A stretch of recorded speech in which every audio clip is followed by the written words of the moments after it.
an imitation of life, some do learn from their history. Hi, I'm James Lynch, and welcome to this Pocbooks Update Moment. Let me talk with you today about a subject that we have discussed over the years on this podcast and maybe in other areas, and that deals with history. You know, one famous quote that I love to use from the good book, which many are, known throughout the world, but I think you will appreciate this, happens to be from the book that they call Romans, okay? And this quote actually states,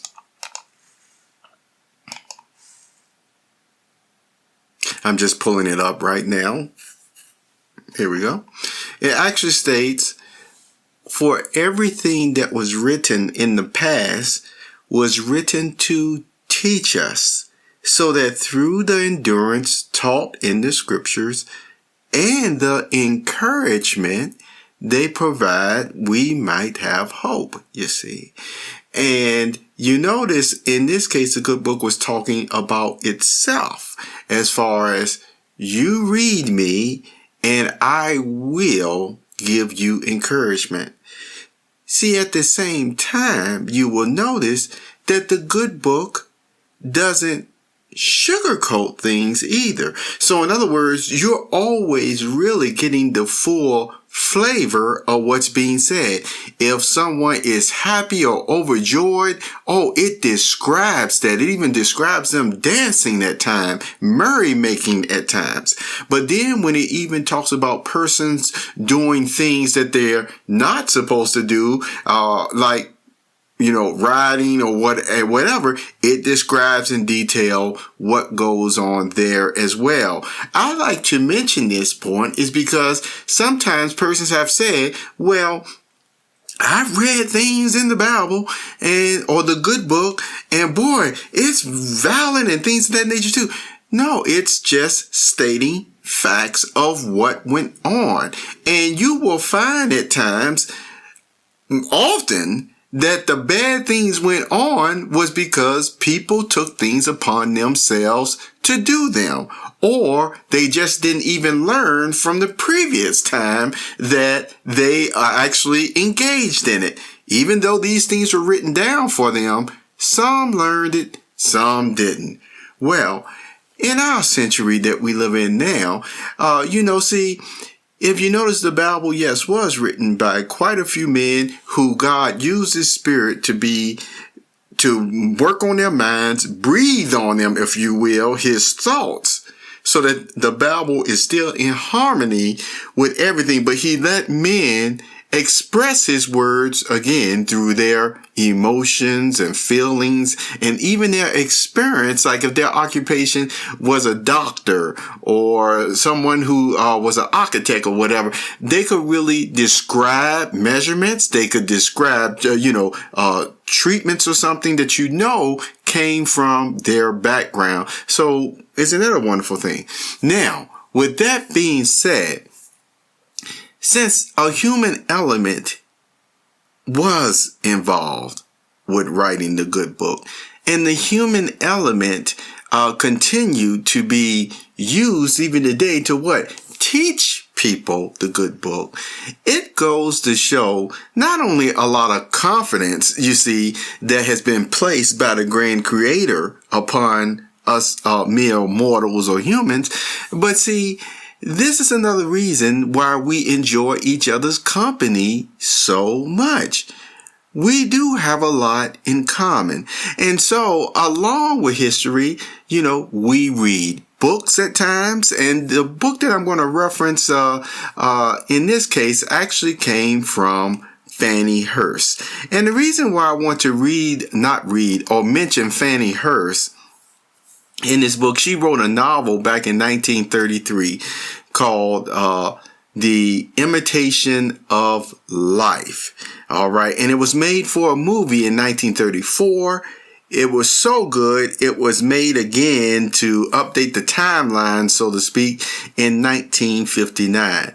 There is an article that I go into more detail about what was going on in there. But again, it dealt with persons of different, not only cultures, but different skin colors. But the mix-up was the woman was, or the mother in this book was dark-skinned, yet she ended up having a daughter that was so light that she did not look the culture or background that she was birthed from.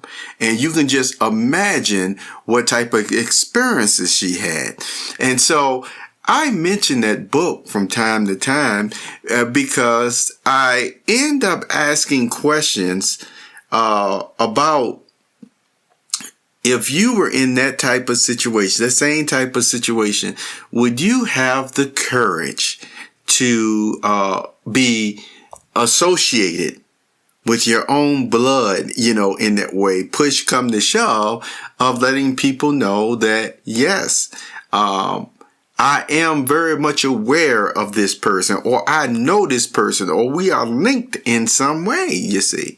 Well, I just wanted to share that with you because many do, still learn from things from history, even the human creation aspect of things, we learn, you see. And that's why I want to continue to, encourage you at times. If you do have a hard time expressing your thoughts, all right, and you just need to get them out, write them down. You may try to create a poem and you said, no, I just can't do it. Well, you know what? Don't go into thinking that you're going to create a poem. Just write a short paragraph down. Write down whether you're happy, whether you're sad.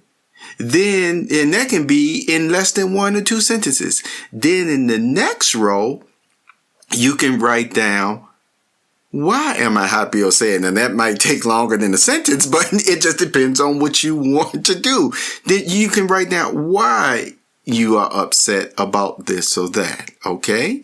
And then after that, you can write on the next line, and it may be hard at first. It might take a little bit of thought. It most likely will. You can write down what will make me happy or feel better in this situation that I'm in right now. What can I do? Well, guess what? You already started the first step because you're expressing yourself. You're getting those thoughts out, even on paper, even though maybe you wanted to talk to somebody about it, but you couldn't. Well, this still helps you with some type of, again, relief, you see, to get your thoughts out on paper. And so who knows, from there, at a later time, you might go rearrange some things. The next thing you know, you might have the best poem going around. And look, and guess what? We may be reading your poem or poetry for years to come. So this is what I just wanted to continue to let you know, that we can learn from each other. We learn from history. You see, we learn from the grand creator, but it's such a wonderful privilege that he gave us that if he wanted to, he could just say, do this, and that. This, and that. And just be like just commands and just robots. But no, that's not what he made us for. He made us to not only do his will, but to do his will with free will and also be able to enjoy life. Just think about all the marvelous things that he has given us in creation and the way that we are made. So it's important that we realize this, and it's also important that we have a quality of life no matter what, you see. I think about at times when Jesus was talking, how other persons might think that he was hungry or starving or something like that. And he would say things like this, where I have food that you don't know of. My food is to do the will of my Father. See, and so what does that goes to show? There was more to life for him, you see, that Might have seemed out of the ordinary for other persons with hungry bellies, but see, Jesus even said, man does not live by bread alone, but every word that comes out of the mouth of God. And then what that will do, if a person takes it seriously enough, it imparts in them, like a river, like a bubbling forth out of your heart, good things that will give you everlasting life as well. See, there's so many things that we just talked about right now in these past 10 minutes. All of these things are from history. All of these things are from the past, from the good book to human creation to you who may sit up here and create a new poem here soon, you see? But all the same, isn't it wonderful that we have all these wonderful gifts and abilities that we can even store at times so that they can continue to give us encouragement and hope when we need them. Thank you for being here. I appreciate you sharing this Pocbooks Update Moment on Spotify and subscribing and, to iTunes and also Pandora. You have a wonderful day.